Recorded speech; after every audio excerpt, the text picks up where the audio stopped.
7 Bharat news, देश की बात। नमस्कार, आप देख रहे हैं R7 भारत न्यूज। कन्नौज पहुंचे अचानक सपा सुप्रीमो अखिलेश यादव। कन्नौज पहुंचे सपा सुप्रीमो का भाजपा पर हमला, कहा बातें इनकी विकास की हैं और काम इनके विनाश के। 5 राज्यों के नतीजे पर बोले भाजपा के लिए चिंता का विषय है। जनता ने परिवर्तन के लिए वोट किया। यूपी में करोड़ों खर्च करने के बाद अब सरकार जमीन ढूंढ रही है। अखिलेश यादव बोले सपा के साथ जो दल थे वो साथ आते हैं तो इंडिया गठबंधन 80 हारों का नारा देगा। एमपी में मोहन यादव को सीएम बनाने पर कहा ये 24 तक है। लोकसभा में घुसपैठ पर कहा कि यह कहीं न कहीं साजिश भी है और सेंध भी है।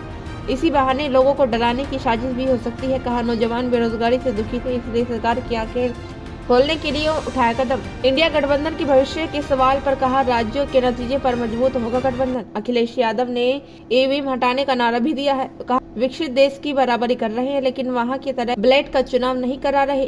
कहा 24 में बीजेपी को हराएंगे, ईवीएम हटाएंगे। कन्नौज सदर क्षेत्र के एक होटल में निजी कार्यक्रम में अचानक पहुंचे Sapa supremo Akhilesh Yadav. Bureau report R7 Bharat news. Bhajpa ने 2024 की तैयारियां शुरू कर दी हैं। 3 राज्यों में भाजपा जीती है, उसके बाद माना जा रहा है कि 24 में भी जो है भाजपा अपराध करेगी। इस पर क्या कहेंगे? मैंने कई मौक़ों पर कहा कि जिस तरह का परिणाम आया है भारतीय जनता पार्टी के लिए चिंता का विषय है। जहां कहीं टीवी पे, अखबार में या और लोगों से जो सुनने का मौका मिला है, सभी ने ये कहा कि परिवर्तन के लिए जनता ने वोट दिया। राजस्थान में कांग्रेस की सरकार थी, उसको हटाने के लिए जनता ने वोट दिया। छत्तीसगढ़ में कांग्रेस की सरकार थी, उसको हटाने के लिए वोट दिया। तेलंगाना में बीआरएस की पार्टी की सरकार थी, उसे हटाने के लिए वोट दिया। मध्य प्रदेश की परिस्थितियां अलग थी।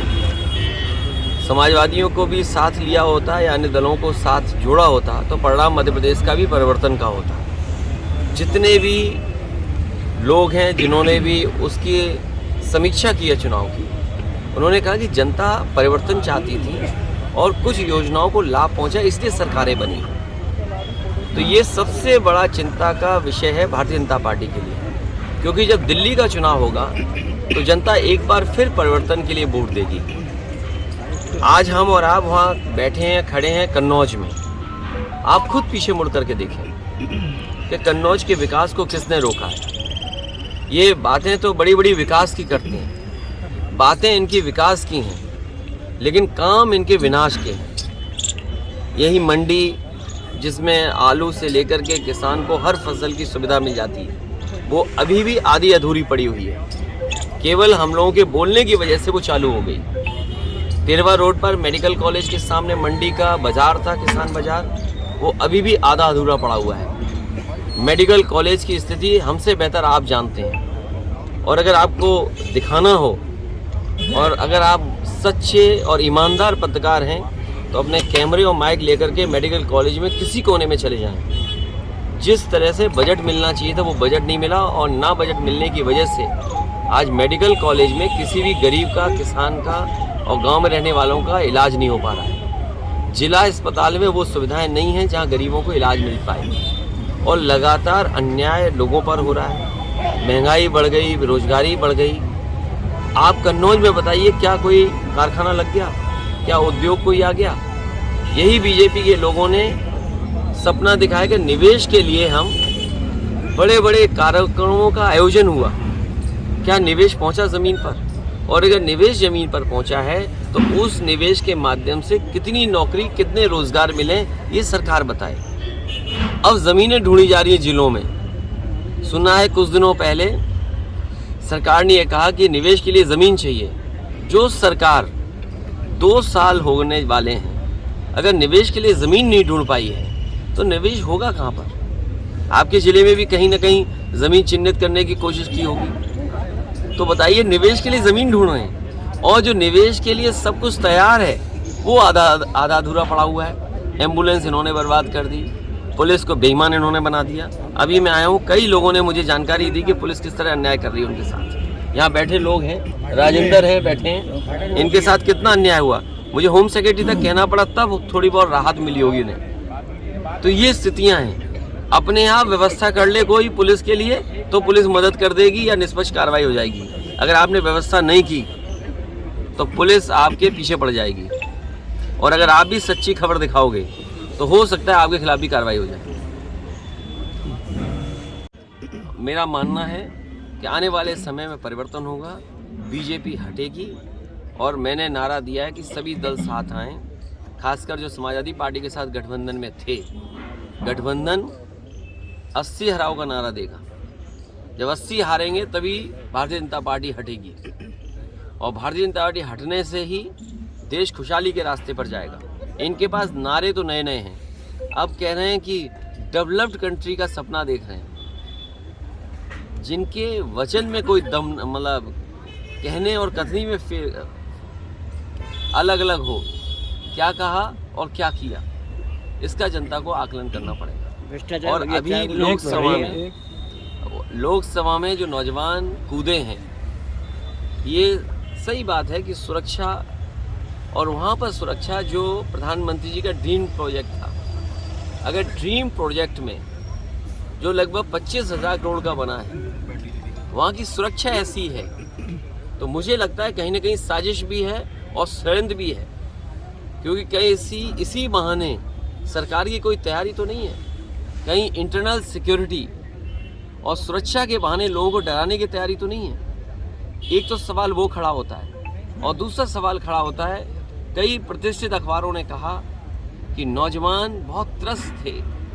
नौजवानों के परिवार से जब जर्नलिस्टों ने बात की तो परिवार के सदस्यों ने बताया कि नौजवान दुखी थे, उन्हें रोजगार और नौकरी नहीं मिल पा रही थी, इसी वजह से गूंगी बहरी सरकार को जगाने के लिए वो नौजवान लोकसभा में कूद गए।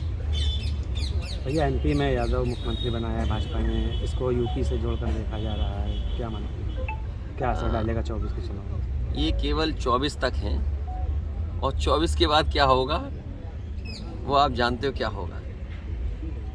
ये केवल दिखाने के लिए हैं, जो कहावत है ना, वो वही है कहावत, ये केवल दिखाने के लिए हैं। क्योंकि मध्य प्रदेश की बात आपने कही है, मध्य प्रदेश में ये कहा गया और अखबारों में आज भी निकल रहा है, सोशल मीडिया पे आज भी चल रहा है कि जो लाडली योजना थी उसकी वजह से सरकार बनी। देश के प्रधानमंत्री जी ने भी ये कहा कि महिलाओं का वोट ज़्यादा मिला। अब आप खुद कल्पना करिए कि लोकतंत्र में जिस नेता की वजह से सरकार बनी हो, वही मामा दुखी हो, मामा को दुखी करना ये अच्छी बात नहीं है।